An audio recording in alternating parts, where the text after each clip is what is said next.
दोबारा हम वहाँ चुनाव नहीं जीत पाए थे, लेकिन इस बार 2020 के चुनाव में सहरसा की जनता ने हमें अपार बहुमत से जिताने का काम किया। जितना कुछ हमसे 24/7 के रूप में मैं सहरसा के जनता के लिए खड़ा रहता हूँ। सहरसा का जो ड्रेनेज का सिस्टम का कोई काम सब अधूरा था, फर्स्ट फेज का काम हम कंप्लीट कराए। लगभग 98 करोड़ रुपये की राशि से भारत सरकार ने उसको वैश्विक पर्यटन स्तर के रूप में डेवलप करने का फैसला लिया है। अंशुराज से कोई नुकसान होने वाला नहीं है। बिहार की जनता बहुत समझदार जनता है। नमस्कार, स्वागत आपका लाइव बिहार में। मैं हूं आपके साथ है संजीव सिंह। देखिए 2020 में बिहार विधानसभा का चुनाव होने वाला है, जिसको लेकर के तैयारियां जो है वो जोरों शोरों से है। आपको बता दें कि हम हर विधानसभा क्षेत्र को लेकर के खास बातचीत कर रहे हैं। इसी कड़ी में आज हम बातचीत करेंगे सहरसा विधानसभा क्षेत्र को लेकर के। आपको बता दें कि सहरसा से 2020 में चुनाव जीते थे आलोक रंजन झा जी भारतीय जनता पार्टी की तरफ से, और आपको बता दें कि आरजेडी जो है वो प्रत्याशी बनाए थे लेवली आनंद को। आपको बता दें कि लेवली आनंद जो है वहाँ से चुनाव हार गए थी, लेकिन लेवली आनंद अब एनडीए में ही है। जेडीयू की तरफ से लोकसभा का चुनाव लड़ी थी और चुनाव वो जीती भी है। आप देखिए आरजेडी की तरफ से कई नामों की चर्चाएं हो रही है, जिसमें अरुण कुमार यादव की नाम हो रही है। साथ ही जनसुराज की तरफ से कहा जा रहा है किशोर कुमार मुन्ना जो है वो प्रत्याशी हो सकते हैं। ऐसे में आलोक रंजन जी से खास बातचीत करेंगे, सहरसा के विधायक सीधे जुड़ते हैं, बातचीत करते हैं। सबसे पहले ये बताइए सर, आप 2020 में चुनाव जीते हैं, क्या कुछ आपके सामने चुनौती थी, क्या कुछ मुद्दे थे और कितना काम विकास किया है क्षेत्र में? देखिए, हम तो 2010 से 15 में भी वहाँ के विधायक के रूप में जनता ने आशीर्वाद दिया।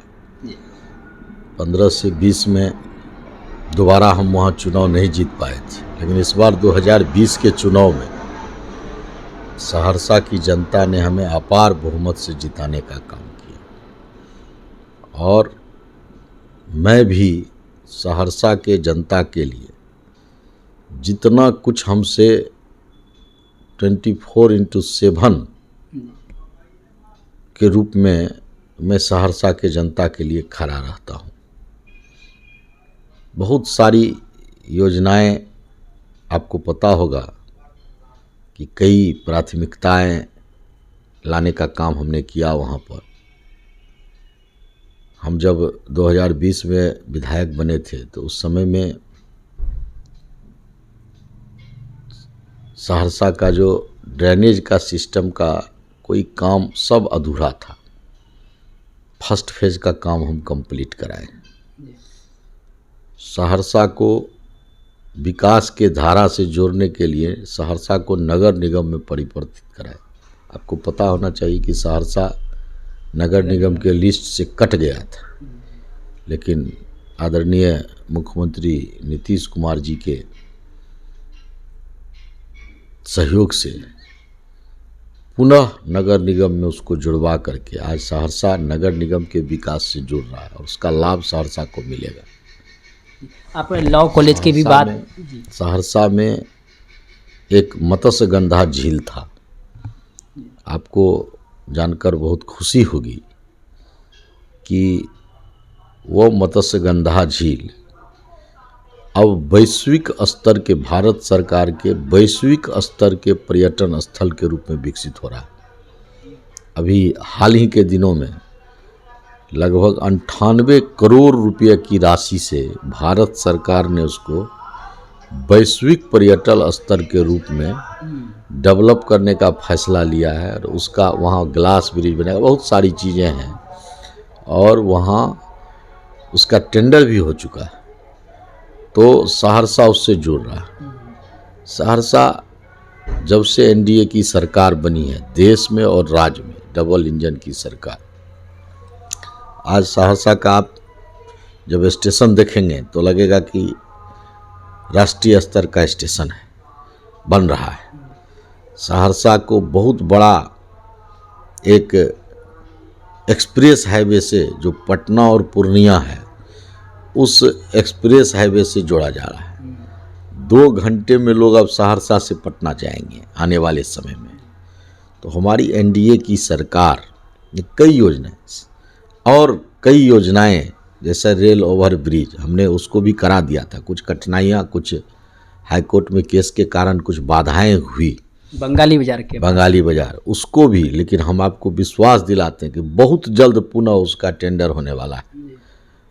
लॉ कॉलेज को लेकर के भी आप बार बार आवाज़ उठा रहे थे, बहुत दिन से लगे हुए हैं, विधानसभा में भी इसकी लेकर के आवाज़ उठाए थे, कहाँ तक काम पहुँचे? मैं लगातार प्रयास इसमें लगा हुआ हूँ और हम चाहते हैं कि सरकार ने आश्वस्त किया है कि इसको जो भी उसमें क्राइटेरिया उसको पूरा करना है, उसको सरकार पूरा करके पुनः उसको बहाल करने का प्रयास हमारा लगा हुआ है। 2025 में चुनाव है, लवली आनंद पिछली बार आपके सामने थी, लेकिन अब तो फिर एनडीए में ही आ गई है। ऐसे में अरुण कुमार यादव जो हैं उनकी चर्चाएं हो रही है, पिछली बार भी कई बार वो भी जीते हुए हैं, उस क्षेत्र से विधायक रहे हैं। ऐसे में कितनी चुनौती है अगर वो सामने आते हैं तो? नहीं, देखिए एक बात आपको बता देते हैं, सहरसा की जनता एनडीए के साथ है और कभी बिहार की जनता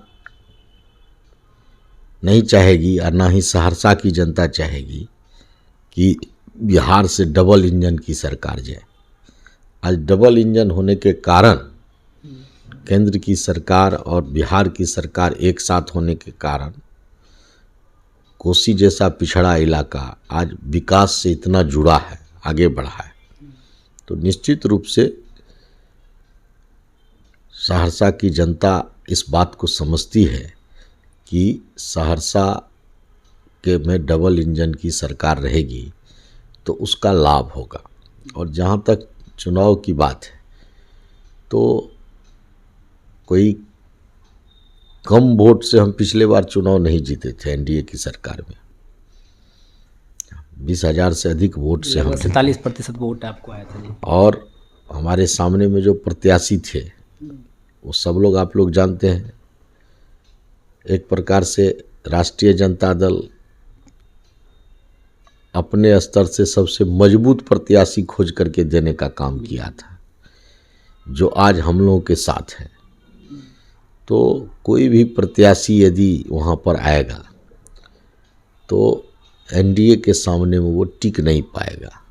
एक किशोर कुमार मुन्ना जो है उनकी भी चर्चा हो रही है, जनसुराज की तरफ से आते हैं, अगर जनसुराज की तरफ से आते हैं तो नुकसान किनको ज़्यादा होगा? ये आपको बता देते हैं। किशोर कुमार मुन्ना जी जब मैं 2010 के चुनाव में जीता था, उस समय में भी वो सहरसा से चुनाव लड़े थे और 2020 के चुनाव 15 में वो भारतीय जनता पार्टी के साथ जाकर के सुपौल में चुनाव लड़े थे, जिसमें करारी हार हुई थी। और फिर 20 के चुनाव में भी वो निर्दलीय हमसे चुनाव लड़े हैं। तो हम नहीं समझते हैं कि किशोर कुमार मुन्ना जी कोई चुनौती हैं और वो कहीं चले जाएं, इससे कोई फर्क नहीं पड़ने वाला है। इसीलिए, और वैसे भी जनसुराज का क्या असर है वो आप सब लोग देखे हैं, 4 विधानसभा में तो अपना उसका असर दिखाई पड़ गया आपको। तो जनसुराज से कोई नुकसान किस होने वाला नहीं है। बिहार की जनता बहुत समझदार जनता है और वो समझती है कि हमको किसको मत देना है जिससे हमारा विकास होगा। एक आखिरी सवाल रहेगा, फिर से आप जाएंगे, जनता के बीच जाएंगे, 25 में चुनाव होने वाला है, इस बार क्या कुछ मुद्दे रहेंगे, किस काम को लेकर के जनता के बीच जाएंगे, क्या और कुछ बाकी रह गया जो आप आगे करेंगे और जनता से चाहेंगे? देखिए, मौका दे आपको हम बता रहे हैं 2025 के चुनाव आते आते सहरसा की कई योजनाएं स्वीकृत हो जाएगी और आने वाले समय हम तो कहे आपको 24/7 वाला लोग हैं, हम लोग कोई एक दिन के लिए विकास नहीं सोचते हैं। आज सरकार, एनडीए की सरकार में सहरसा का विकास हुआ है और एनडीए की ही सरकार विकास करेगी। हम लोग दिन रात लगे हुए हैं, जो भी समस्याएं हैं हर समस्या पर हम लोग लगे हुए हैं और आने वाले समय में बहुत सारी योजनाएं आपको सहरसा को दिखाई पड़ेगा। सहरसा को मेडिकल कॉलेज भी स्वीकृत हो गया है, तो बहुत सारी योजनाएं हैं सहरसा के लिए। सहरसा का आने वाले समय में जो जल जमाव से परेशानी रहती है और सहरसा के बगल में जो नदी है तिलावे, उसके भी हम लोग चालू करने की, सफाई करने की बात हम लोग कर रहे हैं। बहुत सारी योजनाएं हैं जो अभी आने वाले समय, सहरसा के एयरपोर्ट को भी बिहार सरकार ने स्वीकृत किया अपने तरफ से। तो बहुत सारी योजनाएं हैं जो आज के समय में सहरसा के लिए आने वाला है, और आने वाले समय में सहरसा भी आपको जो है सो राज्य के किसी भी विकसित जिला के पीछे नहीं रहेगा। इसलिए बहुत बहुत धन्यवाद करने के। तो हमारे साथ बातचीत कर रहे थे सहरसा से विधायक है आलोक रंजन झा जी। उन्होंने साफ साफ कहा है कि हमने कई सारे काम किए हैं, चाहे मत्स्यगंधा को लेकर के हो, वह बंगाली बाजार में ओवरब्रिज को लेकर के हो, नदी की सफाई का को लेकर के भी चर्चाएं हो रही है, और एयरपोर्ट को लेकर के जो है वो भी काम हो रहा है, स्वीकृति जो है उनकी भी लगभग हो गई है।